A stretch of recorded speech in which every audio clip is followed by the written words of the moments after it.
Vamos abrir em Hebreus, capítulo 6, versos de 1 a 3.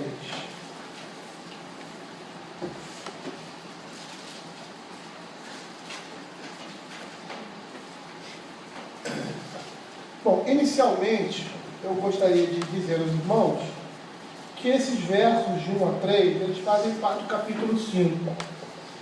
Né? Na realidade, a divisão de capítulos pegou aí no meio desse... Eu não gosto de usar esse nome não, perícope, mas desse trecho, né, que vai do verso 11, que é a exortação, do escritor de Hebreus, ao verso 3. Isso seria toda uma estrutura temática única. Mas nós preferimos seguir aí o texto seguir essa divisão, que tematicamente ela não é correta. Porque senão teria que o capítulo 5 deveria ir até o verso 17 e não iniciar aqui no capítulo 6, verso de 1 a 3. Mas eles fizeram, a Sociedade Bíblica, sei lá quem fez essa divisão, e não foge muito. Na realidade, para nós, não faz muita diferença quando nós lemos. Às vezes nós somos levados a pensar que o assunto acaba ali. Mas isso não é verdade. Então acontece, muitas vezes acontece isso na nossa Bíblia, na nossa tradução, essa separação, às vezes, não quer dizer, terminou aqui o que ele está falando, agora não. A gente vai perceber, dentro dessa unidade temática aqui, de exortação, os versos de 1 a 3, é o final, é a conclusão que ele vai dar nessa sua exortação. E nós, por uma questão até prática, preferimos seguir essa mesma disposição na hora de expor e pregar o texto. Diz assim a palavra do Senhor. Eu vou ler do verso 11 até o verso 5, 11 até o verso de 1 a 3, sabendo que nós vamos expor somente esses 3 primeiros versos do capítulo 6. A esse respeito, temos muitas coisas que dizer, difíceis de explicar, porquanto vos tendes tornado tardios em ouvir, pois com efeito, quando deviam ser mestres, atendendo ao tempo decorrido, tendes novamente necessidade de que alguém vos ensine, de novo, quais são os princípios elementares dos oráculos de Deus. Assim vos tornastes como necessitados de leite, e não de alimento sólido. Ora, todo aquele que se alimenta de leite é inexperiente na palavra de Deus porque é criança, mas o alimento sólido é para os adultos, para aqueles que pela prática têm as suas faculdades exercitadas para discernir não somente o bem, mas também o mal. Por isso, pondo de parte os princípios elementares da doutrina de Cristo, deixemos de levar para o que é perfeito, não lançando de novo a base do arrependimento de obras mortas e da fé em Deus, o ensino de batismos, da imposição de mãos, da ressurreição dos mortos e do juízo eterno. Isso faremos, se Deus permitir. Então, o que nós vamos ver aqui, queridos, é o final, a conclusão final dessa exortação. O capítulo 5, os versos de 11 a 14, mais especificamente os versos de 12 a 14, ele vai afirmar que os seus leitores, eles não estavam em condições de digerir um alimento sólido, mas que, apesar disso, eles deveriam, como nós vamos ver aqui nos versos de 1 a 6, continuar crescendo em direção à autoridade. E ele, o escritor aqui, ele espera que o efeito de suas observações sobre isso, a gente pode dizer assim, os hábitos alimentares e espirituais deles, fossem positivos. E o autor aqui, como nós percebemos, e vamos perceber, ele está muito seguro da necessidade que aqueles irmãos tinham de progredir na fé cristã. E a gente viu nas outras exposições que esse progresso só seria possível se eles continuassem a exercitar a sua fé e pôr em prática algumas coisas. Nós vimos lá no finalzinho do livro de Hebreus, coisas que são ordinárias. Nós vamos falar isso mais adiante. E paralelamente a isso, esse progresso seria impossível se cada vez ele tivesse a necessidade de começar novamente pelos princípios elementares, básicos, como nós estamos vendo aqui, da fé cristã. Pelo texto que nós estamos apresentando, nós percebemos que esse fundamento básico, eles tinham esse fundamento básico. Esse fundamento básico tinha sido dado. E eles precisavam progredir na fé, eles precisavam caminhar. Esse era o contexto ali de Hebreus. Eles receberam esse ensinamento. Se a gente fosse trazer para o nosso contexto cristão, o que acontece nos nossos dias, no nosso caso, é que nem o básico nós temos visto no mundo evangélico. Eles receberam esse básico, nem o básico nós temos recebido. A gente lida com determinadas pessoas, tá, de todos os matizes denominacionais, que não tiveram, infelizmente, contato desde a infância com o básico do Evangelho. E muitos nem têm contato com o Evangelho sadio, nem o básico nem sadio. E quando abraçam a fé, essas pessoas precisam ser desintoxicadas de um falso espírito cristão. Por quê?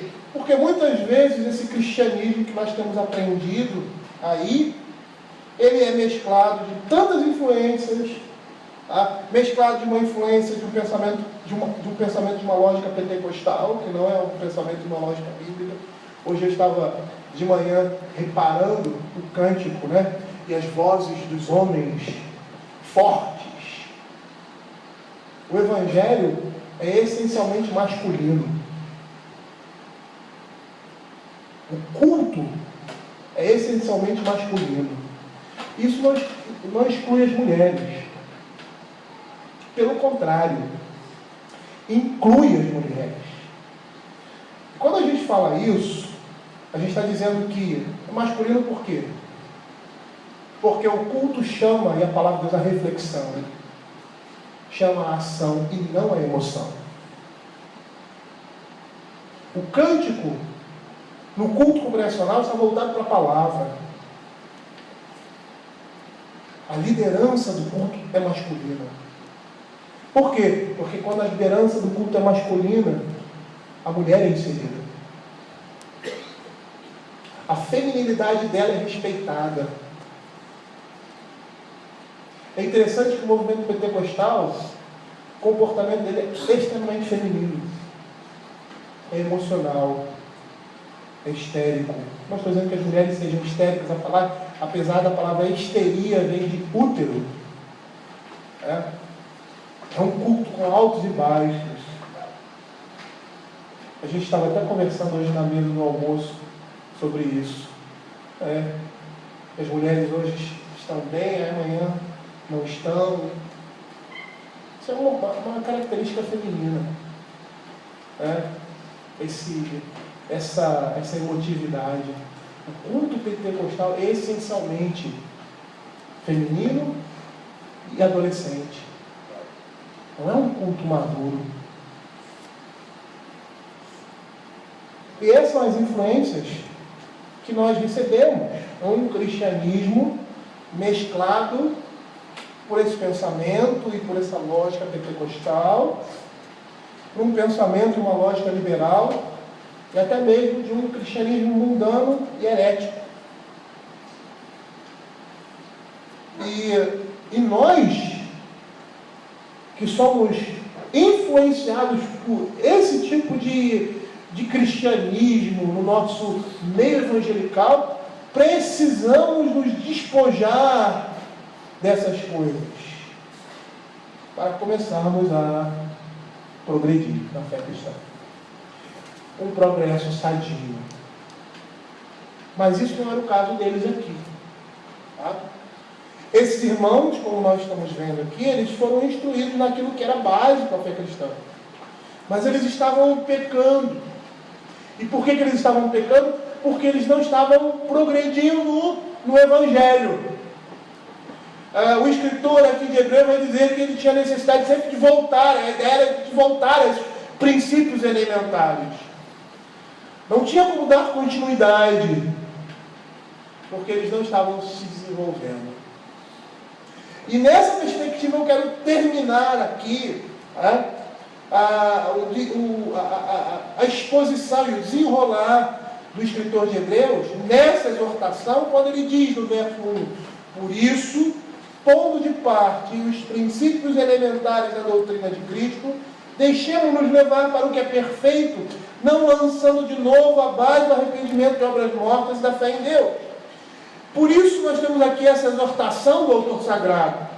Tá? Ele está incentivando os seus leitores a ir além dessas verdades básicas. E quando ele fala pondo à parte, ele quer dizer assim, deixar para trás. Não é esquecer, mas deixar para trás para progredir em seu entendimento na fé. João Calvino, ele vai dizer que princípios elementares aqui significa aquela catequese introdutória, básica, que se deve aplicar aos não doutrinados, ao serem eles recebidos no seio da igreja. Abrindo um parêntese, o conselho da nossa igreja, ele tem se preocupado muito com isso. Porque nós temos recebido pessoas de vários matizes evangélicos diferentes, com vários pensamentos diferentes, e nós temos sentido a necessidade de voltar a algumas coisas básicas, não somente para esses que estão chegando agora, mas também para a igreja como um todo, porque são assuntos relevantes e assuntos que nós precisamos lembrar sempre. Então eu estou programando para o ano que vem uma série de estudos na escola dominical, quando a gente terminar, lógico, os 10 mandamentos, ensinos fundamentais e básicos da nossa fé cristã e da nossa fé reformada. Muitas coisas nós já ouvimos, mas que precisam ser lembradas e acrescentadas outras. E é isso que Calvino está interpretando, está dizendo aqui, que o escritor nos está apresentando. Esses princípios elementares eram princípios básicos que eram dados àqueles que chegavam à igreja, estavam sendo recebidos no seio da igreja. E é interessante porque na história da igreja, quando o homem abraçava a fé, ele demorava 3 anos para ser recebido como membro da igreja. E esse tempo era um tempo de instrução básica da fé cristã. Às vezes nós vemos ali o texto, o livro de Atos no início, né? E aí os irmãos abraçando a fé, e aí pregavam, daqui a pouco eles já estavam ali, como Paulo pregando, né? E outros ali que eram recebidos e tal, e você não vê nenhuma preparação. Mas por que você não vê nenhuma preparação? Porque a vida deles era essa. O contexto ali da igreja no Velho Testamento, eles bebiam, comiam, respiravam a palavra de Deus. As escolas eram voltadas, a família era voltada para o ensino da palavra de Deus. Um menino chegava aos 12 anos e fazia ali, 12, 13 anos, bem para o Bar Mitzvah, e ele escolhia se ele queria continuar, não somente na fé, mas ele queria continuar nos ensinos, e aí eles iam se tornar um mestre.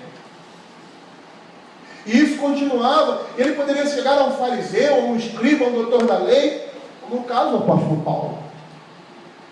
Eles viviam e respiravam todo o tempo, o que nós podemos dizer, contextualizando a fé cristã ali no Velho Testamento. Por isso não havia a necessidade, de como a igreja percebeu no seu primeiro século da era cristã, de doutriná-los, apesar de precisarem ser doutrinados, como nós vimos ali o apóstolo Paulo em muitas cartas, criticando os judaizantes por não entenderem essa passagem e ensinando a igreja, tanto judeus como gentios, a fé cristã. Mas eles, principalmente os judeus, já traziam uma tradição cristã, bíblica, e que isso seria alinhado com o Evangelho, porque o Evangelho era promessa concretizada, tudo aquilo que foi dado no Velho Testamento. Percebam também que nesse primeiro verso, o contraste aí entre princípios elementares, ou princípios básicos, e perfeição. E essa perfeição aqui significa maturidade. Literalmente é um estado mais inteligente. No desenvolvimento humano individual, essa palavra ela vai se aplicar ao homem que alcançou a maturidade, um homem crescido, um homem que é maior de idade. Na verdade, o autor está dizendo assim: avancemos para o entendimento adulto, para a maturidade da vida cristã. E aí Calvino, mais uma vez, me reporto a ele, fazendo uma comparação com a construção de uma casa, comentando esse texto, ele vai dizer que nós não devemos nos esquecer do fundamento, mas que seria ridículo alguém gastar todo o seu tempo em relançar esse fundamento. De forma que que a obra de um arquiteto, ela deve se iniciar com alicerce, mas de imediato ela deve dar seguimento, erigindo o edifício. E era isso que não estava acontecendo ali, porque, na realidade, provavelmente, isso é especulação minha, até mesmo uma especulação correta, pelo próprio texto, que fala que o nosso crescimento se dá de que forma? Pela leitura da palavra, pela comunhão com os irmãos, através do culto, através da sua devocional, através dos meios de graça, do ministério ordenado. Eles estavam negligenciando essas coisas. É a conclusão que nós podemos chegar. Por quê? Porque eles não estavam desenvolvendo. E é isso que se dá com o cristianismo. Nós lançamos os primeiros princípios como sendo as bases, mas é preciso dar seguimento a um ensino mais avançado para a conclusão do edifício. Eu vou dizer uma coisa para vocês. Isso começa em casa. O ensino da palavra de Deus, ele deve começar em casa. Deve começar em casa. Porque através, não só do ensino formal, mas do exemplo dos pais. E a disciplina dos nossos filhos é um exercício disso. Porque toda vez que você for disciplinar o seu filho, e você vai disciplinar o seu filho por causa de pecado, você vai ter a necessidade de ensinar o que a palavra de Deus fala a ele, de ensinar a graça de Deus e o que Cristo fez por ele, de ensinar que ele tem a necessidade de orar e pedir perdão a Deus, de ensinar sobre o mundo vindouro. E essas coisas estarão tão presentes na vida dos nossos filhos, que os nossos filhos, às vezes infantes, e com o seu pensamento de desenvolvimento, vai dizer, como a minha filha disse, que não quer ir para o céu, porque no céu tem sangue. Porque já na infância, já entendia, já escutava a relação que existia do mundo por vir com o sangue de Cristo. É em casa. A igreja vai dar continuidade a isso. É lógico que o ministério ordenado ele vai, vamos dizer assim, rechear esse bolo. Mas isso começa em casa. Por isso que ele diz, por isso pondo de parte os princípios elementares, deixemos-nos levar para o que é perfeito, não lançando de novo a base de arrependimento de obras mortas da fé em Deus. Aqui, e do ensino de batismo, imposições de mãos, ressurreição de mortos e juízo eterno. Aqui o autor está esboçando quais são esses elementos básicos acerca de Cristo, acerca da doutrina de Cristo.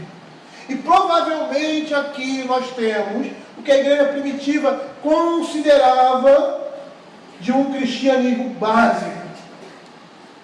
Daquilo que era básico, um homem, um crente saber a respeito da fé cristã.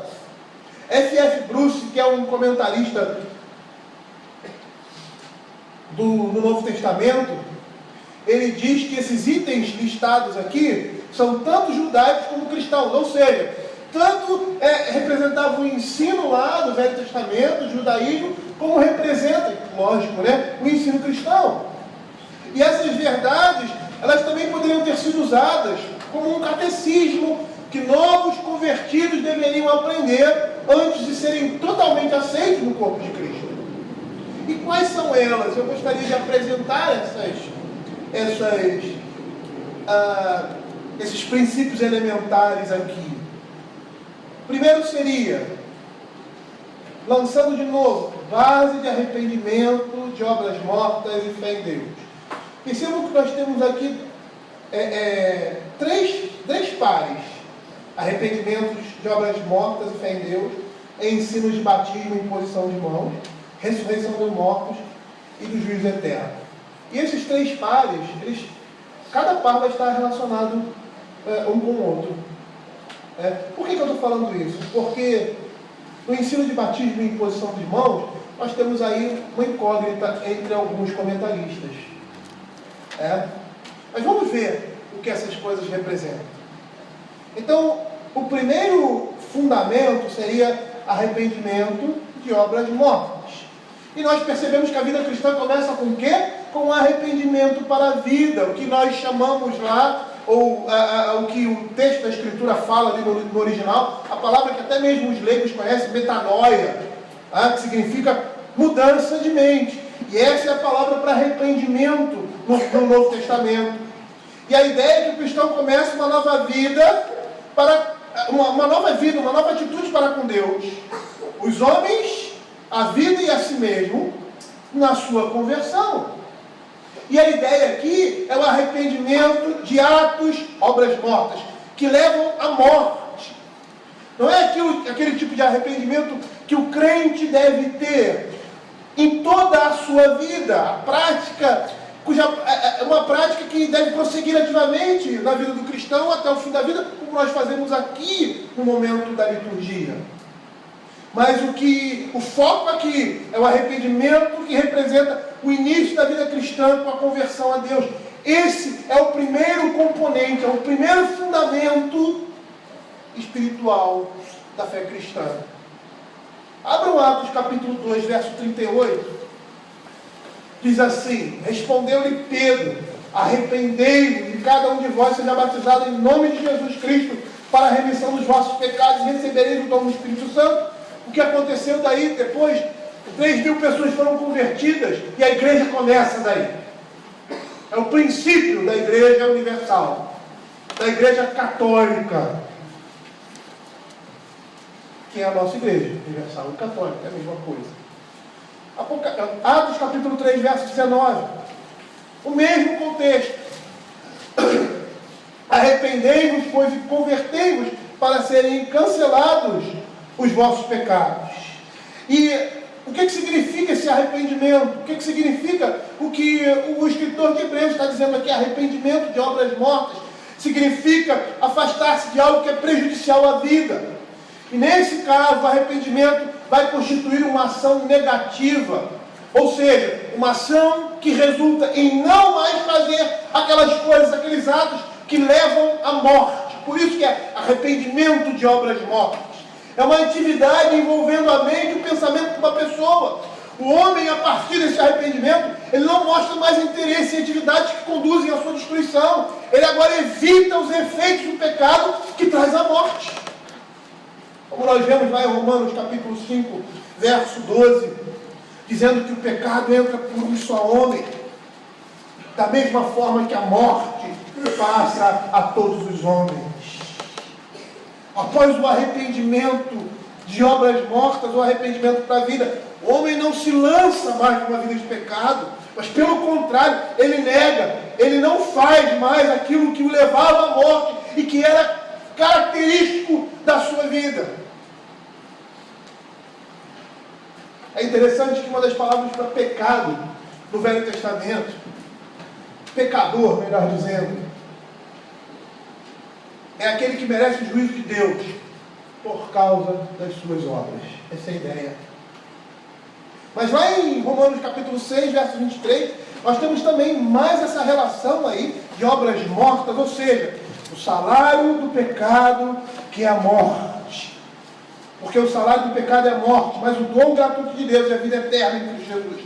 Não mais, quando nós nos arrependemos, e aí falando da conversão, do arrependimento de obras mortas, não mais nos lançamos a uma vida de pecado. Não mais permitimos que a nossa carne faça a sua vontade sem nenhuma restrição e tendo prazer nisso.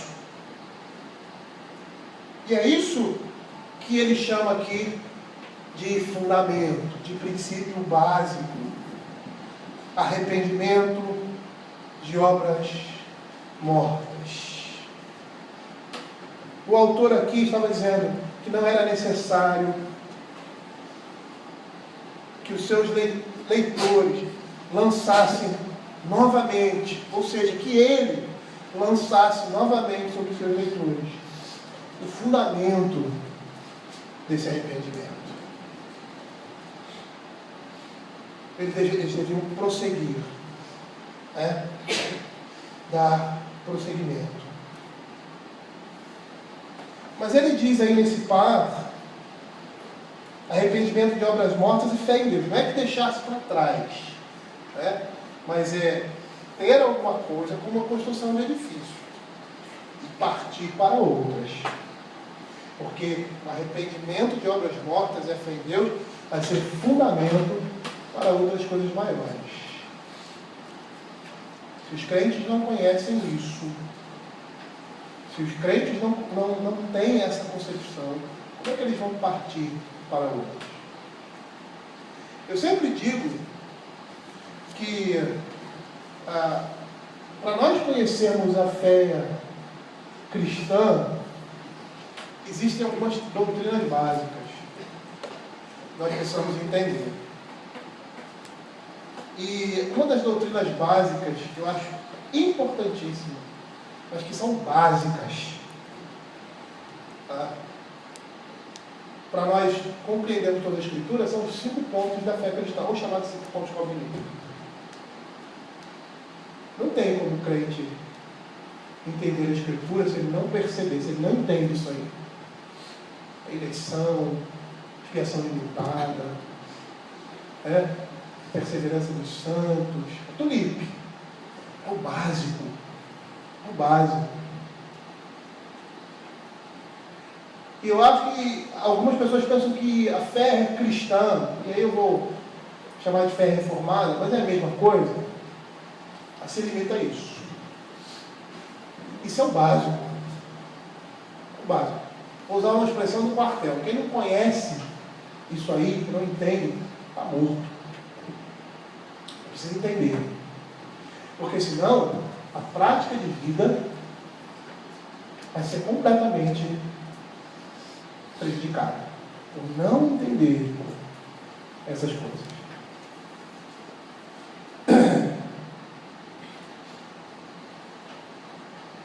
Ele fala também de fé em Deus, arrependimento de obras mortas e da fé em Deus. Lançar o fundamento da fé em Deus é uma ação positiva, fazendo esse paralelo com o arrependimento de obras mortas, que seria uma atitude negativa no sentido de não mais fazer aquilo que leva à morte. Lançar o fundamento da fé em Deus é uma ação positiva, porque os crentes fizeram isso quando aceitaram a Cristo pela fé. Eles se voltaram de seus atos que levavam à morte agora para a vida em Cristo pela fé. E o que o autor está fazendo aqui, está relembrando seus leitores da palavra de Jesus, proclamada já no início do seu ministério. Lá em Marcos, capítulo 1, verso 15. O tempo está cumprido, o reino de Deus está próximo, arrependei-vos e crede no Evangelho. E essa mesma mensagem é repetida pelos apóstolos. Pedro, lá no Pentecostes, ele chama o povo ao arrependimento, e como resultado disso, o que acontece? Eles têm fé em Deus, eles exercitam essa fé. 3.000 pessoas se convertem. Esse é o princípio, é o fundamento básico daquilo que ele estava dizendo àquela igreja ali, que eles deveriam ter. Porque era o ensinamento, o significado da sua conversão ao Evangelho. A gente vai perceber que em Hebreus a fé é um tema extremamente importante. O capítulo 11 vai falar sobre isso. Ele vai dar ali uma breve definição de fé e dar um testemunho bastante interessante desse tema ali, de fé. E aí nós vamos perceber que todos aqueles que põem a sua fé no Evangelho, diz o autor de Hebreus, no capítulo 4, versos 2 a 3, entrarão no descanso, porque também a nós foram anunciadas boas novas, como se deu com eles. Mas a palavra que ouviram não lhes aproveitou, visto não ter sido acompanhada pela fé naqueles que a ouviram. Nós, porém, que cremos, entramos no descanso. A fé é essencial, é o ponto de partida da vida cristã. Arrependimento de obras mortas e fé em Deus. Mas ele fala também de um outro princípio elementar: batismos e imposição de mãos. E a palavra batismo aqui está no plural. Ela nos dá a entender que o autor chama a atenção dos seus leitores para outros tipos de lavagem que não o batismo cristão.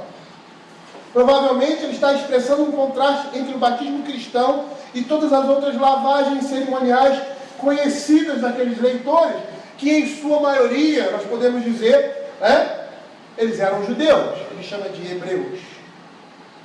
Eu não vou tecer detalhes aqui, porque essa é uma passagem aí muito debatida. Que tipo de cerimônias, no caso, seriam essas? Entretanto, eu acho bastante interessante o que mais uma vez João Calvino vai falar a respeito desse para aqui, visto que representa ensinos elementares. João Calvino declara que crianças batizadas na infância, depois de um período de instrução na fé, recebiam outro rito, que era a imposição de mãos, o que nós chamamos de profissão de fé. E isso era feito ali na igreja, com o propósito de confirmar seu batismo, e teve origem na época dos apóstolos.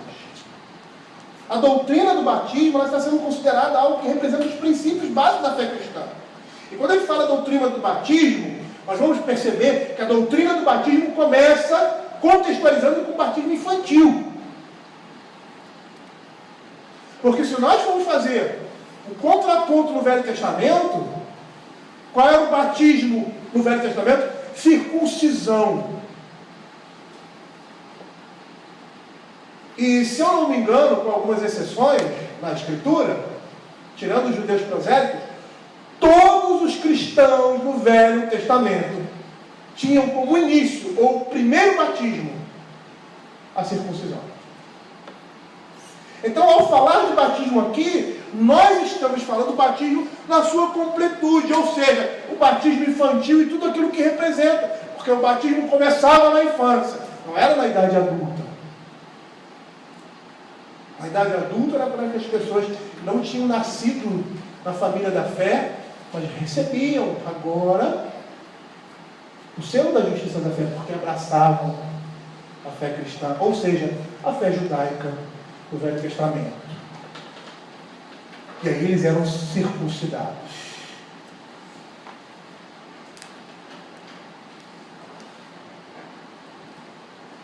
E é interessante, voltando a essa perspectiva de ensinamento básico, percebemos no nosso contexto que existem crentes evangélicos que pensam ser essa uma postura católica. Eu estou falando batismo de criança.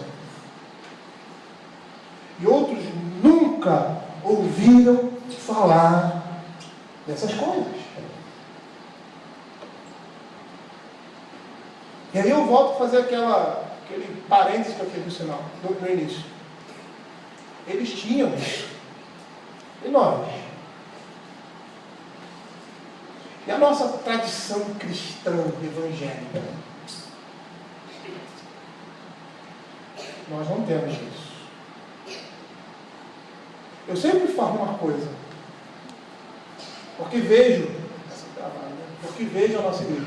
A nossa igreja presbiteriana está mal. Está mal. Mas eu olho para a igreja presbiteriana e olho para todas as outras igrejas, tá? E outras denominações, né? não exaustivamente, mas aquelas que nós conhecemos, não vou citar nomes aqui, e vejo que na nossa precariedade, nós estamos muito mais à frente do que muitas igrejas evangélicas tradicionais, tá? Sem citar igrejas pentecostais e não pentecostais. A gente nem comenta. E não é querendo fazer como se fossem igrejas menores, uma coisa do gênero, querendo humilhar. Não, é realidade. É realidade. Muitas igrejas dessas de ministérios leigos, que aquilo que ouvem eles abraçam. Infelizmente, muitos pastores dentro da nossa denominação são assim, por desconhecerem a sua fé, por desconhecerem a tradição doutrinária da igreja, por desconhecerem os documentos. Não é só ler os documentos, que eu li os documentos da minha vida toda. Eu tive contato, como muitos aqui tiveram, com catecismo, com confissão de fé, desde pequeno. Desde pequeno. Mas comecei a estudar isso profundamente quando entrei para o seminário. E aí comecei a me despertar para esses documentos. Aqueles que estavam à minha disposição.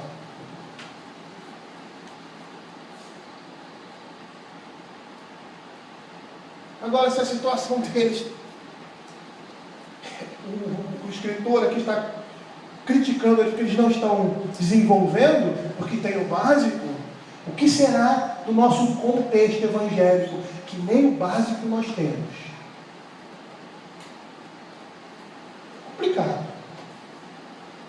Complicado. Crentes que viveram em igrejas que nunca ouviram falar da doutrina do batismo, nem de forma errada, às vezes.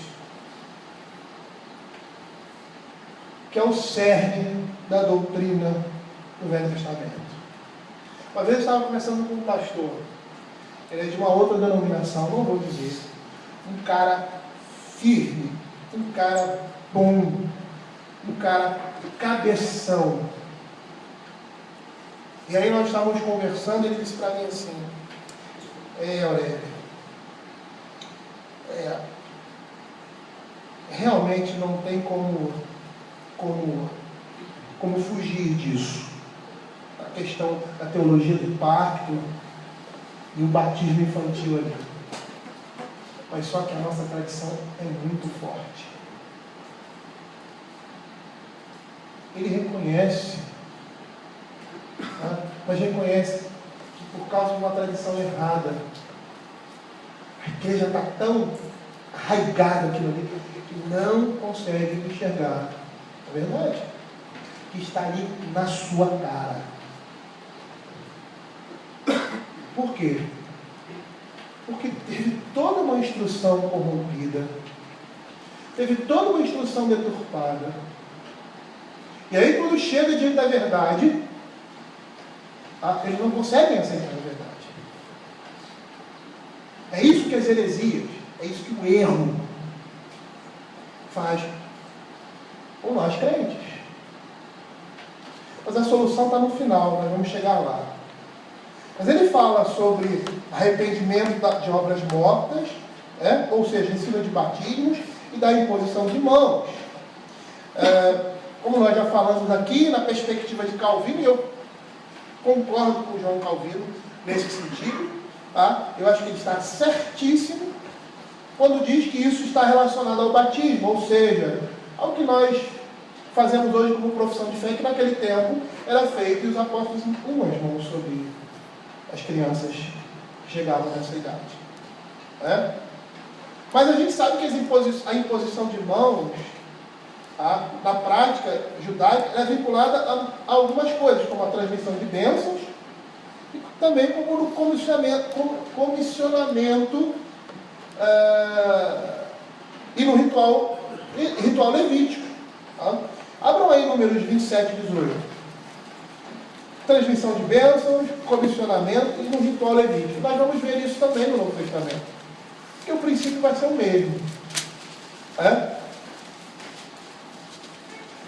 Números 27 e 18 diz assim: Disse o Senhor a Moisés: toma Josué, filho de Nun, homem que há o Espírito, e impõe-lhe as mãos. Levíticos capítulo 1, verso 4. E porá a mão sobre a cabeça do holocausto, para que seja aceito a favor dele, para a sua expiação. E aí nós temos dois exemplos de imposição de mãos no Velho Testamento. Tá? De bênçãos de comissionamento e de ritual levítico. E no Novo Testamento nós temos também essa prática do transbordar do Espírito Santo, que está atrelada ali à conversão, ali naquele início da transição. Atos 8,17. Então lhes impunham as mãos e recebiam o Espírito Santo. E ali em Ananias, como em Paulo, quando ele impõe as mãos sobre Paulo, que ele recebe a cura e também recebe o Espírito Santo. Atos capítulo 9, verso 17. Então Ananias foi entrando na casa, e pôs sobre ele as mãos, dizendo: Saulo, irmão, o Senhor me enviou a saber o próprio Jesus que te apareceu no caminho por onde vinhas, para que sejas curado, para que recuperes a vista e fique cheio do Espírito Santo. E outras passagens na Bíblia que a prática de impor as mãos sobre alguém está relacionada à ordenação, ao serviço, como Atos capítulo 6, versos 5 e 6, quando eles escolhem os diáconos e impõem as mãos, nós fazemos isso até hoje, sobre eles. E aí diz assim: o parecer agradou a toda a comunidade, e elegeram Estevão, Filipe, Prócoro, Nicanor, Timão, Pármenas, Nicolau, prosélito de Antioquia. Interessante que todos eles eram judeus helenistas, Apresentaram-os perante os apóstolos, e estes lhe impuseram as mãos. Eles ordenaram esses homens ao serviço através da imposição de mãos. Mas a imposição de mãos também servia para comissionar, para pregar o Evangelho, como nós vemos ali Paulo, e Silas e Barnabé, melhor dizendo, ali em Antioquia, quando diz lá no capítulo 13, versos 2 e 3, que servindo eles ao Senhor e jejuando, disse o Espírito Santo: separai-me agora Barnabé e Saulo para a obra que nos tenho dado. Então, jejuando e orando, e impondo sobre eles as mãos, os despediram. E por último, nós vemos ali o último, que recebeu de forma especial o dom do pastorado, que era Timóteo. Em 1 Timóteo capítulo 4, verso 14, por meio de profecia, ele diz assim: não faças negligente para o dom que há em ti, o qual te foi concebido mediante profecia, com a imposição das mãos no presbitério. E é isso que nós fazemos aqui, quando nós vamos ordenar uma pessoa ao serviço. Essa ideia de imposição de mãos que nós temos na Escritura. Mas eu creio que o que está sendo dito aqui está relacionado ao batismo. Aquela prática inicial, como nós lemos, que os apóstolos faziam, de impor as mãos sobre aquelas crianças que foram batizadas e que agora tomavam uma decisão por si mesmos de receber a fé. Um outro comentarista do Novo Testamento, chamado Donald Guthrie, aquele comentário de bolinha, como muitos conhecem, ele diz que a prática mencionada de imposição de mãos aqui é de um caráter mais básico. E essa é a ideia. E presumivelmente tendo um relacionamento com todos os cristãos, não com cristãos especiais, ou seja, comissionados especialmente por uma tarefa especial, mas com todos os cristãos. Por isso que eu fico com a explicação de João Calvino, relacionando esse rito do batismo com a imposição de mãos, mesmo porque, além disso que nós apresentamos aqui, esses ensinos elementares, eles são apresentados em pares ordenados, que estão relacionados entre si. Vejam aí, arrependimento e fé. Está falando do momento ali de conversão, fé inicial na conversão, arrependimento de obras mortas, batismo e imposição de mãos, juízo eterno e ressurreição. Por isso que eu sou mais tendente à explicação de João Calvino, dizendo que isso é um fundamento básico, ou seja, aquele aspecto ali do batismo infantil e da confirmação desse batismo infantil, do que isso tudo representa. Isso seria um fundamento básico. E por último, como elemento básico também, um princípio elementar, ele fala da ressurreição dos mortos e do juízo eterno. É o último dessa sequência. Simon Kistemaker, ele, comentando o livro de Hebreus, ele considera essa apresentação como fases na instrução do crente. São fases da instrução do crente. Mesmo porque a doutrina da ressurreição, alguns dizem que essa doutrina só veio ser conhecida no Novo Testamento, balela. A doutrina da ressurreição já era conhecida profundamente no Velho Testamento. O Velho Testamento já falava sobre ressurreição. Salmo capítulo 16, verso 10 diz assim: pois não deixarás a minha alma na morte, nem permitirás que o teu santo veja a corrupção. Isaías capítulo 26, verso 19: os vossos mortos e também o meu cadáver viverão e ressuscitarão.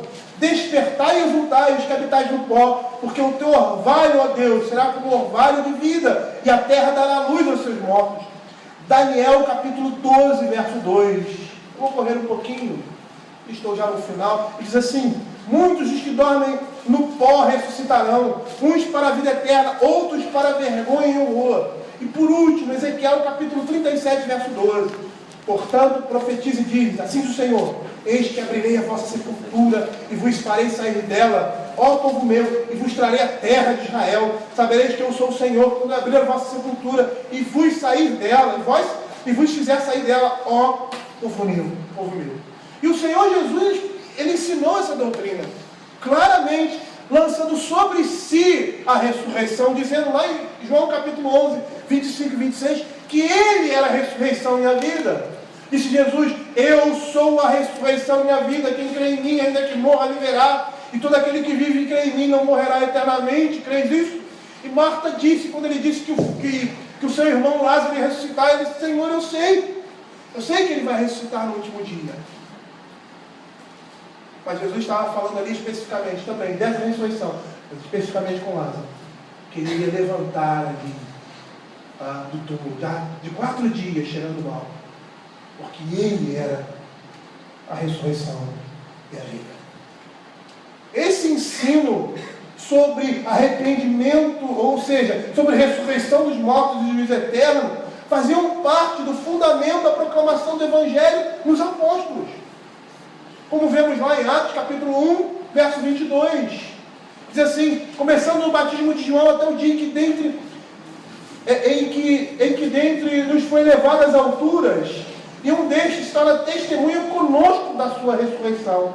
E lá no final do capítulo de Atos, é lógico que existem outros textos aí intermediários, mas eu quis fazer questão de pegar o primeiro texto ali citado em Atos e o último citado em Atos sobre isso. Lá no capítulo 26, verso 33. Isso é o que Cristo iria padecer, e sendo o primeiro da ressurreição dos mortos, anunciaria a luz ao povo e aos gentios.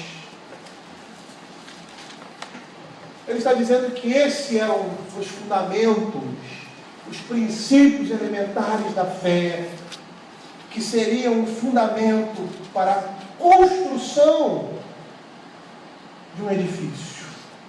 Eles não deveriam estar voltando sempre aquilo ali. Aquilo deveria ser a estrutura para eles continuarem. Eles não deveriam esquecer, mas eles deveriam acrescentar ao que já conheciam o fundamento, coisas maiores. E olha o que Calvino vai dizer a respeito desse tema em Hebreus. Ele diz assim, e eu gostaria de reproduzir literalmente. Ele diz assim: existe a mesma relevância na frase ressurreição dos mortos e juízo eterno. Estes são alguns dos mais profundos mistérios da sabedoria celestial. Aliás, este é o alvo de toda a nossa religião, em direção ao qual devemos esforçar-nos durante toda a nossa vida. Por isso que é básico. Visto, porém, que a mesma verdade é, de certa forma, ensinada aos não instruídos. e de outra forma os que fizeram algum progresso. O apóstolo usa a forma comum de pergunta: vós credes na ressurreição dos mortos? Vós credes na vida eterna? Essa era uma forma própria de se dirigir às crianças em certo momento. Aí ele vai dizer: retroceder a ela novamente significa simplesmente regredir. E aí ele diz: ressurreição dos mortos e juízo eterno. Duas doutrinas que estão relacionadas, logicamente, como todas as outras citadas anteriormente, desses pares ordenados. Tá? E é interessante que essa expressão, juízo eterno, né, ela é só usada aqui no livro de Hebreus, no Novo Testamento. E a ideia é que Cristo retorna, ou seja, que Cristo vem para julgar os vivos e mortos. Isso é o ensino básico da fé cristã, formulado nos 3 credos ecumênicos: o credo apostólico, o credo niceno e o credo atanasiano. E aí o escritor de Hebreus vai fechar essa exortação dizendo assim: por isso, pondo de parte os princípios elementares da doutrina de Cristo, deixemos-nos levar para o que é perfeito. E aí ele diz assim: isso faremos se Deus permitir. Nós temos aí uma grande parte entre a exortação dele dizendo que devemos caminhar, ser conduzidos para aquilo que é perfeito, né? Até a sua afirmação: isso faremos se Deus permitir. E aí nesse meio aí nós temos, lançando de novo a base do arrependimento, de obras mortas, ensino de batismo, isso faremos. O quê? A questão do progresso. É interessante esse final.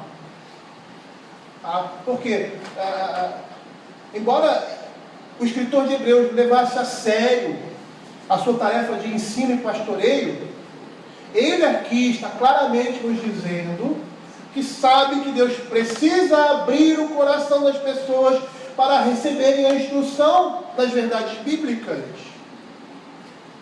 E nós vamos perceber que essa cláusula, ela pode ser considerada uma introdução ao que ele vai começar a falar. É impossível, pois, aqueles que uma vez foram iluminados e provados, é a introdução para isso que ele vai falar mais adiante. E aqui ele vai dizer que, para alguns, o arrependimento tornou-se impossível. Eu gostaria de mencionar mais uma vez o que Calvino fala sobre essa passagem. Calvino vai dizer que o autor sagrado fala dessa forma para os judeus, para que os mesmos não tratassem a graça de Deus como leviandade, entregando-se em demasia à sua própria negligência. É como se ele estivesse dizendo que aqui não pode haver procrastinação, ou seja, postergar, deixar para depois, porque nem sempre haverá oportunidade de progresso. Porque ele vai dizer que isso não se acha no poder do homem, arrancar-se do ponto de partida ao sabor da sua própria vontade. Ele vai dizer que a conclusão do nosso curso é dom exclusivo de Deus. Ou seja, nós precisamos aproveitar todas as oportunidades, nos lançar nessa empreitada, de crescermos na graça de Cristo. Aproveitar todas as oportunidades que o Senhor nos dá para crescermos na fé. Nós falamos na última pregação a respeito disso. Não negligenciar os meios de graça que nos são dispostos, a leitura da Bíblia, o ministério ordenado, que é o elemento essencial na vida da igreja. Porque é através do ministério ordenado que Deus fala à sua igreja, a comunhão dos irmãos, porque é no meio da comunhão que nós seremos exortados mutuamente e incentivados à vida cristã e ao progresso na vida cristã, como nós vimos lá em Hebreus capítulo 3, verso 13, ao culto Porque o culto, segundo o Salmo 133, o Senhor dispensa a sua bênção. Ou seja, a vida é manifestada ali, através da palavra de Deus, através dos sacramentos. Nós somos edificados. Nós somos, o Espírito Santo age de uma forma especial, fazendo com que a igreja cresça, que a igreja tema, que a igreja ame o Senhor dispensando a sua bênção ali, ouvindo as súplicas, atendendo, purificando o seu povo. Por isso que nós não podemos, e essa ideia aqui, perder as oportunidades, mas entendendo que a nossa capacidade de inteligência nada vale sem a iluminação do Espírito Santo. Entendendo que é obra do Senhor e essa obra Ele vai completar. Olha, eu acho maravilhoso quando eu vejo um homem que é, na palavra de Deus, assim, cara fora de série. Você senta e ouve e sabe, e você se deleita naquilo que ele está falando, porque é uma pessoa que usada por Deus e que se esmera naquilo que ele está fazendo. Eu acho fabuloso quando ele fala besteira. Eu acho ótimo. Sabe por quê? Para a gente não olhar para esses homens e pensar que eles são o nosso referencial. É tão legal isso.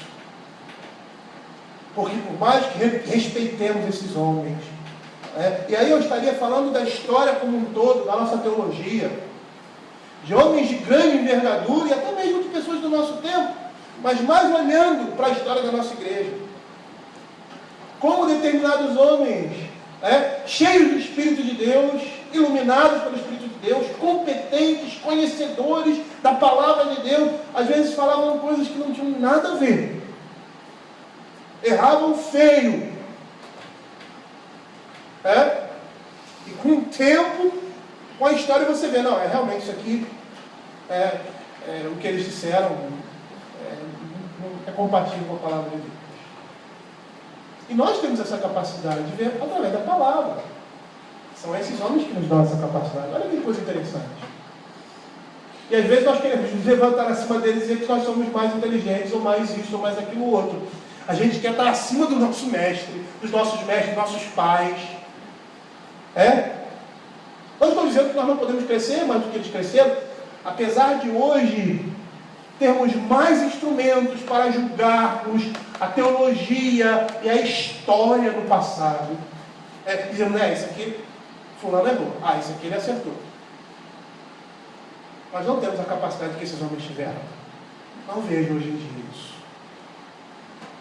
Realmente, parece que o tempo vai evoluindo, a tecnologia vai aumentando, as possibilidades vão aumentando e a inteligência do homem vai diminuindo.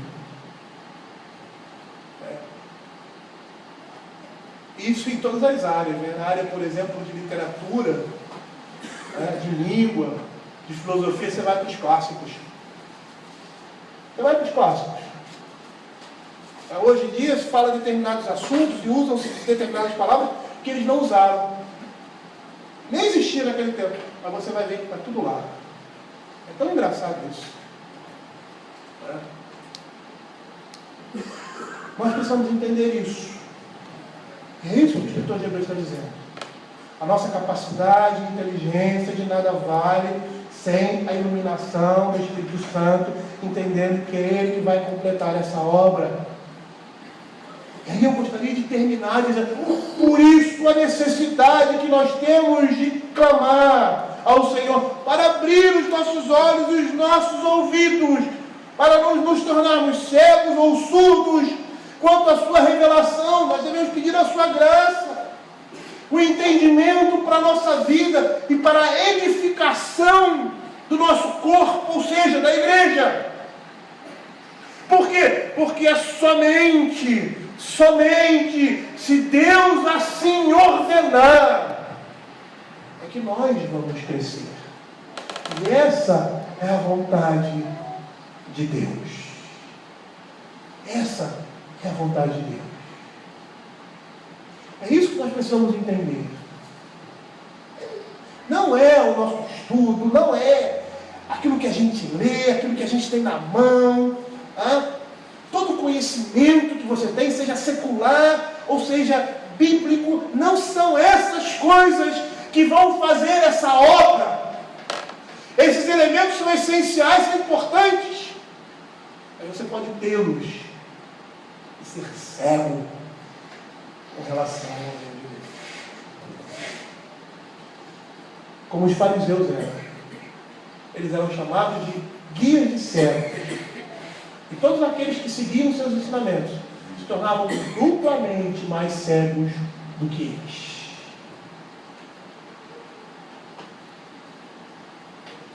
Por isso, com toda a humildade, com toda a mansidão, nós devemos nos dobrar ao mestre maior, que é a palavra de Deus. Entendendo e pedindo a Ele capacidade e entendimento. Eu, quando trabalhava na Fundação Getúlio Vargas, e comecei a trabalhar lá, assim, na minha área, muito inexperiente, e graças a Deus, né, até para minha formação, ter trabalhado lá esse tempo, eu aprendi muita coisa. E muita coisa que eu tinha estudado, eu tinha que colocar em prática ali no dia a dia. E não era fácil. E a nossa chefe era muito exigente. Ela sempre dizia que o nosso trabalho não era bom. Aí nós íamos para a reunião, está no prêmio, em primeiro lugar, não sei o quê. Em primeiro lugar. E eu falei, peraí, nosso trabalho não é bom, a gente está sempre tendo em primeiro lugar, que história é essa? Bom, deixando essa parte. E quando eu chegava ali, pela grandiosidade, dificuldade do trabalho, inicialmente eu orava, Senhor, me dá capacidade para aprender, me dá capacidade para desenvolver essa minha habilidade. Foi o Senhor que me deu, mas é um dom, essa habilidade é um dom dado por Deus. É Ele que eu tinha que pedir. E todo dia eu fazia isso, todo dia eu fazia isso, todo dia eu fazia isso. Porque eu queria fazer bem o meu trabalho. Agora imagine com relação às coisas do reino de Deus. Que são coisas que nós temos que contemplar, são coisas espirituais, como diz o apóstolo Paulo. E só aqueles que têm a mente de Cristo podem entender. E ele diz, nós temos a mente de Cristo, mas essa mente de Cristo ela precisa ser desenvolvida. Como os crentes hebreus. Eles tinham a mente de Cristo? Tem, são crentes. Tem o Espírito de Deus, mas o que estava acontecendo com eles? Eles não estavam desenvolvendo. Por quê? Porque estavam negligenciando, provavelmente, meios ordinários e comuns para o crescimento da fé cristã. E aí o escritor de Hebreus está lembrando, isto faremos, caminhar para aquilo que é perfeito, se Deus assim o permitir. É entender que a nossa suficiência está em Cristo Jesus. E que como pobres de espírito somos necessitados de tudo que venha da mão do nosso Pai. Principalmente o entendimento correto e a aplicação correta dessas coisas nas nossas vidas.